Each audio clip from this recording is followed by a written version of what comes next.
Bonjour à tous, c'est Panenka et bienvenue pour le débrief du match AJA Chambly. Nous sommes à 90 abonnés, 90 plus 10 ça fait 100. Alors je vais te demander, si tu n'es pas abonné, de t'abonner, comme ça fera les 100, ça fera un compte tout rond, ça sera sympa, ça sera parfait, je serai très content. Non, plus sérieusement, je vous remercie, vous êtes beaucoup à venir regarder ces débriefs, et même si vous n'êtes pas tous abonnés, sachez que ça me fait extrêmement chaud au cœur, ce noyau de personnes qui regardent ces débriefs. En première mi-temps, la GIA était bousculée, même si elle avait la possession.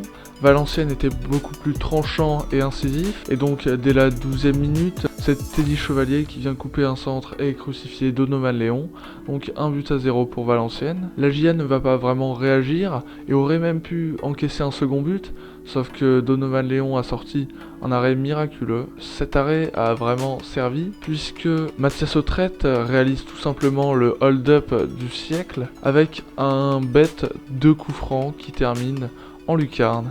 En seconde période, la GIA va se réveiller, mais contrairement à la première période, la GIA ne va pas être réaliste. On retiendra deux grosses occasions pour Michael Le Bihan, avec notamment un face-à-face raté, ou plutôt arrêté par le gardien. Et puis en fin de match, il nous a fait une Gignac contre le Portugal, à la seule différence qu'il n'y a pas eu poteau, mais que seulement ça l'a frôlé. La GIA aurait également pu encaisser un but, mais la barre nous a sauvés.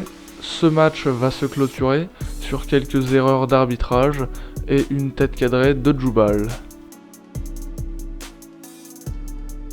En top, donc, je vais distinguer Donovan Léon qui a réalisé l'arrêt du match.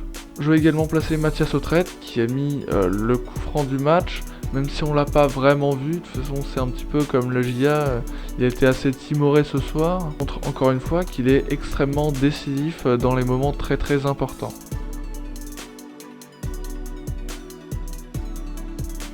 Je vais également citer Aliendom qui n'a pas fait une rentrée très convaincante. C'est bien dommage puisque, rappelez-vous, en fin de saison passée, il avait réalisé quelques masterclass. Mais cette saison, c'est beaucoup plus compliqué. La GIA enchaîne donc un 5e match sans défaite et piétine donc à la 6e place. Toulouse s'est imposé 2-1 face à Niort, tout comme 3 face à Amiens qui réalise la belle opération de cette journée, et Sochaux qui a écrasé Le Havre 4-0. Rodez et Guingamp se sont neutralisés, tout comme le choc des deux premiers. Grenoble-Paris FC qui nous a réservé un décevant 0-0. Au classement, la GIA recule mais n'est pas distancée puisque très peu d'équipes de haut de tableau se sont imposées. On retiendra les succès de Clermont et Troyes.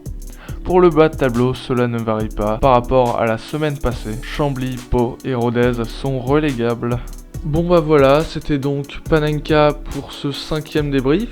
Comme je l'ai dit, n'hésite pas à t'abonner. Bonne soirée, bon dimanche, bon déjeuner à tous, bref, salut.